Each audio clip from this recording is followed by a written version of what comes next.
Link link link of page অপটিমাইজেশনের কথা শুনলেই আমাদের মাথায় প্রথমেই যে বিষয়টি ভেসে ওঠে সেটি হচ্ছে লিঙ্ক বিল্ডিং করা।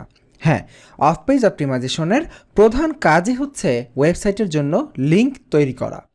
এই যে আমরা বারবার এত লিঙ্কের কথা বলছি, আসলে কি আমরা জানি হোয়াট ইজ দিস লিঙ্ক? এই লিঙ্কের মেইন স্ট্রাকচারটা আসলে কি এবং কিভাবে একটি লিঙ্ক তৈরি হয়? আমরা শুধু জানি লিঙ্ক মানে হচ্ছে আমার একটা ওয়েবসাইট, একটা পেজে কোনো একটা ব্লু কালারের কোনো একটা অংশ আছে, আমি সেখানে ক্লিক করি আর আরেকটা সাইটে চলে যায়।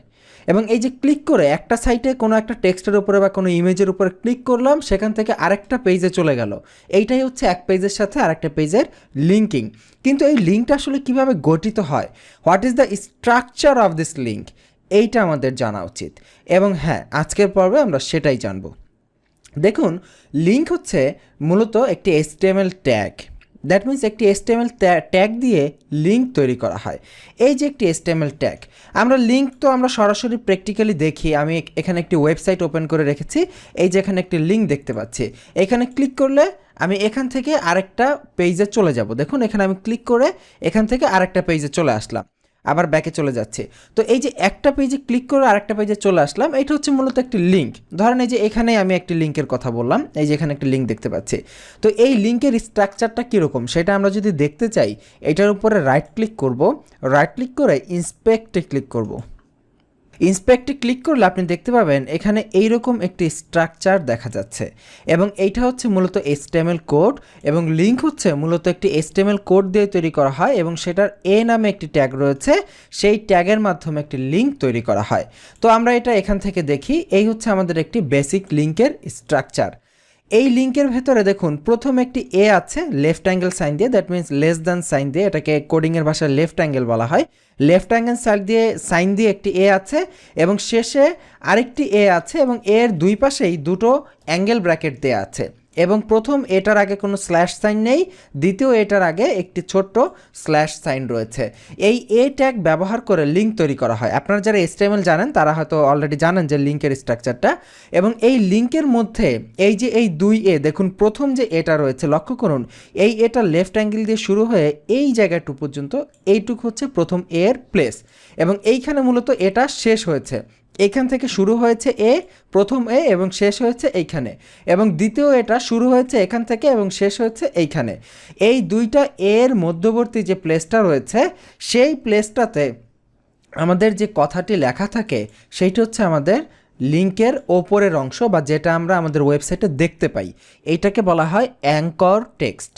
দ্যাট মিন্স লিঙ্কের ওপরে যে টেক্সটটা আমরা দেখি, যেমন এই ক্ষেত্রে দেখুন, এই যে নীল প্যাটেল ডিজিটাল দেখতে পাচ্ছি, এইটার ভেতরে একটি লিঙ্ক আছে, এইটা হচ্ছে আমাদের অ্যাঙ্কর টেক্সট।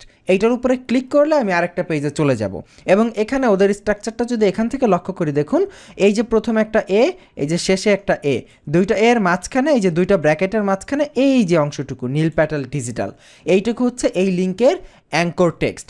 এবং এই অ্যাঙ্কর টেক্সটে মানে অ্যাঙ্কর টেক্সটটা হচ্ছে যেই লেখার উপরে আমরা ক্লিক করছি সেটাকেই অ্যাঙ্কর টেক্সট বলে, সোজা কথা। এবং এর ভেতরে href নামে একটি ট্যাগ রয়েছে, এটাকে বলা হয় অ্যাট্রিবিউট।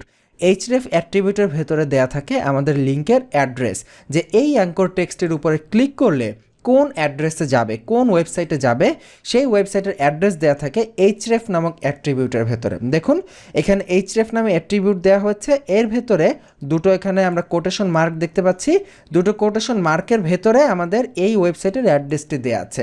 দ্যাট মিন্স এই লিঙ্কটা যদি আমরা আমাদের ওয়েবসাইটে বসাই, ফিশিং লেখাটি এমনিতে শো করবে। কেউ যখন ফিশিংয়ের উপর ক্লিক করবে, তখন আমরা http তারপরে website.com/ আমাদের যে URL অ্যাড্রেসটা এখানে দেওয়া আছে সেই অ্যাড্রেসে চলে যাব। তার মানে এখানে আমরা বুঝতে পারলাম এটা হচ্ছে আমাদের অ্যাঙ্কর টেক্সট, এবং এটা হচ্ছে আমাদের টার্গেট লোকেশন, যে কোন লোকেশনে যাবে এই লিঙ্কের উপর ক্লিক করলে। এই হচ্ছে আমাদের লিঙ্কের বেসিক স্ট্রাকচার। এখন আপনি আমাকে বলতে পারেন, ভাই এসইওর মধ্যে এটা কেন বললাম, এটার কি দরকার? এটার দরকার হচ্ছে এই লিঙ্কের মধ্যে দুই ধরনের লিঙ্ক আমাদের এসইওতে কাজে লাগে। এই যেখানে href অ্যাট্রিবিউট দেওয়া হয়েছে, এই অ্যাট্রিবিউট ছাড়াও আমাদের আরও কিছু অ্যাট্রিবিউট আছে। রিলেশন অ্যাট্রিবিউট, রিলেশন অ্যাট্রিবিউটের কাজ হচ্ছে আমাদের লিঙ্কটাকে আইডেন্টিফাই করে, এখানে রিলেশনের অ্যাট্রিবিউটের অন্যান্য আরও কাজ আছে, তবে মেইনলি রিলেশন অ্যাট্রিবিউট দিয়ে আমাদের এসইওতে যে কাজ সেটা হচ্ছে আমাদের লিঙ্কটাকে আইডেন্টিফাই করে এটা কি ডু ফলো লিঙ্ক নাকি নো ফলো লিঙ্ক। সো আমাদের সামনে এখন আরও দুটো নতুন টার্ম এসেছে, do follow and no follow. So what is this do follow and no follow? আমরা যারা এসইও শিখি, বিভিন্ন জায়গায় বিভিন্ন আর্টিকেল দেখি, বিভিন্ন ইউটিউবে ভিডিও দেখি, আমরা সবাই এই শব্দটার সাথে পরিচিত যে ডু ফলো লিঙ্ক এবং নো ফলো লিঙ্ক। দেখুন, ডু ফলো লিঙ্ক হচ্ছে এমন ধরনের লিঙ্ক যেই লিঙ্কগুলো সার্চ ইঞ্জিনরা ফলো করে, যে আমার ওয়েবসাইট থেকে আরেকটা ওয়েবসাইটের লিঙ্ক দেওয়া হচ্ছে, সার্চ ইঞ্জিন এটাকে ক্যাচ করলো যে হ্যাঁ এটা একটা ভ্যালুয়েবল লিঙ্ক। এবং নো ফলো লিঙ্ক হচ্ছে এমন ধরনের লিঙ্ক যেই লিঙ্কগুলোকে বলে দেওয়া হয় সার্চ ইঞ্জিনকে বা গুগলকে যে তুমি এই লিঙ্কটাকে ফলো করো না। আমি একটা পেজকে লিঙ্ক তো ঠিকই দিচ্ছি আমার ওয়েবসাইট থেকে, কিন্তু তুমি এই লিঙ্কটা ফলো করো না, মানে তুমি লিঙ্কটা ক্যাচ করো না, তুমি লিঙ্কটা কাউন্ট করো না তোমার র্যাঙ্কিংয়ের জন্য।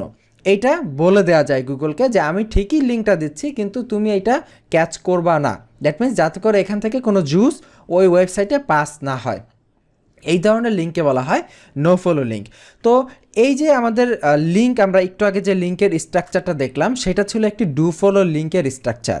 নর্মালি যে লিঙ্কের স্ট্রাকচার সেটাই হচ্ছে একটি ডু ফলো লিঙ্কের স্ট্রাকচার, কিন্তু নো ফলো লিঙ্কের স্ট্রাকচার হচ্ছে সব কিছুই হুবহু সেম।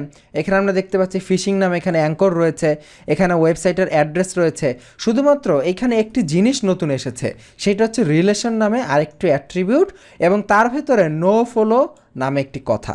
এই নো ফলোটি মিন করতেছে সার্চ ইঞ্জিনের বটকে সে বলে দিবে এই লিঙ্কে কেউ ক্লিক করে যাক, নো প্রবলেম, কিন্তু এটা তুমি কোনো কাউন্ট করবা না, আমার ওয়েবসাইট থেকে কোনো জুস অন্য ওয়েবসাইটে পাস করবা না, এটা সার্চ ইঞ্জিনকে বলে দেয়া। এবং এই নো ফলো অ্যাট্রিবিউটটা মেটা দিয়েও ব্যবহার করা যায়, কন্টেন্ট নো ফলো। এটা সাধারণত ওই ধরনের পেজে এই মেটা দেয়া হয় যেই ধরনের পেজগুলোকে আমরা চাচ্ছি গুগল ফলো করবে না, তো সেই পেজগুলোকে আমরা এইভাবে মেটা দিয়ে নো ফলো করে দিতে পারি। এবং এইটা হচ্ছে মেটার কাজ। আমরা সাধারণত এই ধরনের পেজের প্রথমে এই ধরনের মেটা বসানো থাকে, তো হোয়াট এভার, এটা আসলে লিঙ্ক না, তো আমরা লিঙ্ক নিয়ে কথা বলছিলাম। তো জেনারেলি যেগুলো ডু ফলো লিঙ্ক সেখানে কোনো নো ফলো অ্যাট্রিবিউট থাকবে না, নো ফলো অ্যাট্রিবিউট না থাকার মানেই হচ্ছে সেটা ডু ফলো লিঙ্ক। কিন্তু যদি সেখানে রিলেশন দিয়ে এইভাবে নো ফলো অ্যাট্রিবিউট থাকে তখন সেটা মিন করতেছে নো ফলো লিঙ্ক। তো আমরা প্র্যাকটিক্যালি দেখব, এই যে আমরা একটু আগে যে লিঙ্কটা দেখলাম, এখানে যদি আমরা ইন্সপেক্টে ক্লিক করি, এটা আমাদের গুগল ক্রোম, এখানে ইন্সপেক্ট, আপনি হয়তো মজিলা ফায়ারফক্স ব্যবহার করলে সেখানে ইন্সপেক্ট এলিমেন্ট থাকতে পারে। তো এইখানে যে লিঙ্কের স্ট্রাকচারটি আমরা দেখতে পাচ্ছি, এখানে দেখতে পাচ্ছি এটি জাস্ট একটি সিম্পল লিঙ্ক, এখানে কোনো নো ফলো লেখা নেই, দ্যাট মিনস এটি হচ্ছে একটি ডু ফলো লিঙ্ক।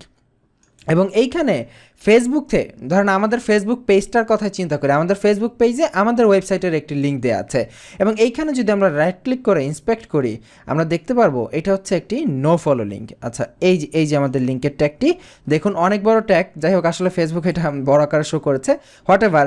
এখানে দেখুন এইচরাফ ট্যাগের ভেতরে আমাদের এখানে itbari.com দেওয়া আছে, এছাড়াও আসলে এখানে ওদের অনেক আরও এখানে অ্যাট্রিবিউট আছে, সেগুলো আমরা দেখছি না, আমরা শুধু দেখবো এখানে নো ফলো লেখাটা আছে কিনা।